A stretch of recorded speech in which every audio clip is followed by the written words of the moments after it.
राधे दोस्तों, आइए निर्जला एकादशी व्रत की कथा और उसका महत्व सुनते हैं।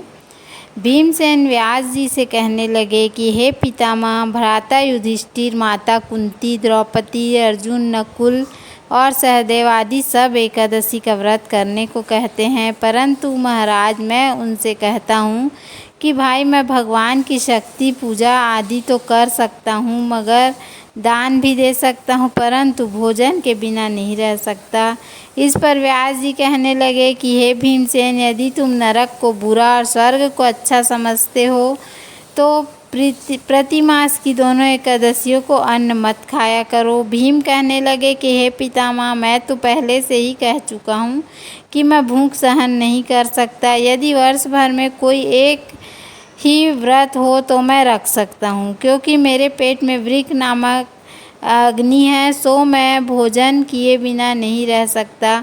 भोजन करने से वह शांत रहती है, इसलिए पूरा उपवास तो क्या, एक समय भी बिना भोजन किए नहीं रहना कठिन है। अतः आप मुझे कोई ऐसा व्रत बताइए जो वर्ष में केवल एक बार ही करना पड़े और मुझे स्वर्ग की प्राप्ति हो जाए। श्री व्यास जी कहने लगे कि हे पुत्र, बड़े बड़े ऋषियों ने बहुत शास्त्र आदि बनाए हैं जिनके बिना धन के थोड़े परिश्रम से ही स्वर्ग की प्राप्ति हो सकती है। इसी प्रकार शास्त्रों में दोनों पक्षों की एकादशी का नाम का व्रत मुक्ति के लिए रखा जाता है। व्यास जी के वचन सुनकर भीमसेन नरक में जाने के नाम से भयभीत हो गए और कांप कर कहने लगे कि अब मैं क्या करूं। मास में तो दो व्रत तो मैं नहीं कर सकता, हाँ, एक वर्ष में एक व्रत करने का प्रयत्न अवश्य कर सकता हूँ। अतः वर्ष में एक दिन व्रत करने से यदि मेरी मुक्ति हो जाए तो ऐसा कोई व्रत बताइए। यह सुनकर व्यास जी कहने लगे कि वृषभ और मिथुन की संक्रांति के बीच ज्येष्ठ मास के शुक्ल पक्ष की जो एकादशी आती है उसका नाम निर्जला है। तुम उस एकादशी का व्रत करो। इस एकादशी के व्रत में स्नान और आचमन के सिवा जल वर्जित है। आचमन में 6 मासे से अधिक जल नहीं होना चाहिए, अन्यथा वह मद्यपान के सदृश हो जाता है। इस दिन भोजन नहीं करना चाहिए क्योंकि भोजन करने से व्रत नष्ट हो जाता है। यदि एकादशी को सूर्योदय से लेकर द्वादशी के सूर्योदय तक जल ग्रहण न करें तो उसे सारी एकादशियों के व्रत का फल प्राप्त होता है। द्वादशी को सूर्योदय से पहले उठकर स्नान आदि करके ब्राह्मणों का दान आदि देना चाहिए। इसके पश्चात भूखे और सत्पात्र ब्राह्मण को भोजन कराकर फिर आप भोजन कर लेना चाहिए।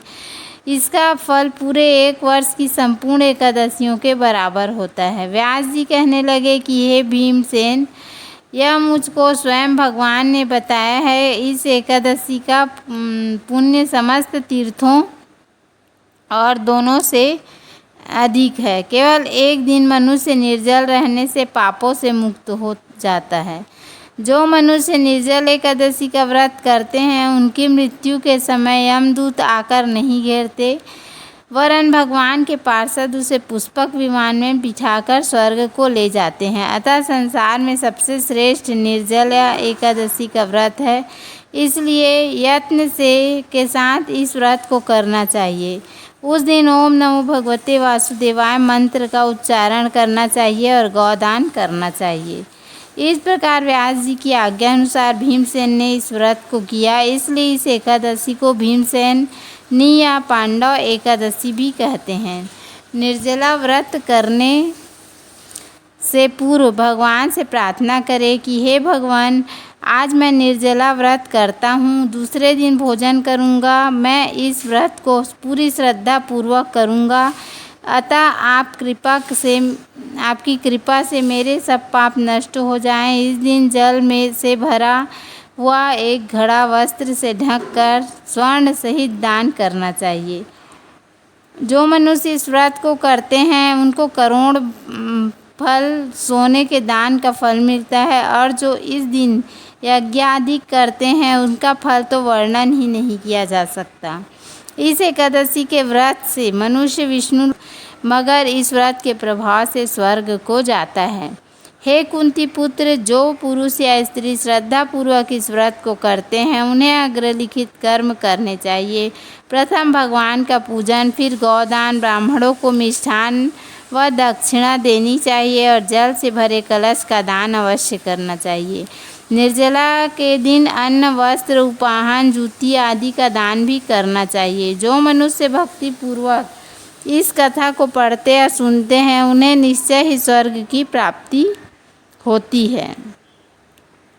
बोलो श्री हरि विष्णु भगवान की जय। तो उम्मीद है आपको हमारा वीडियो पसंद आया होगा। यदि हमारा वीडियो पसंद आया तो वीडियो को लाइक, शेयर और सब्सक्राइब करना ना भूलें। धन्यवाद। राधे राधे।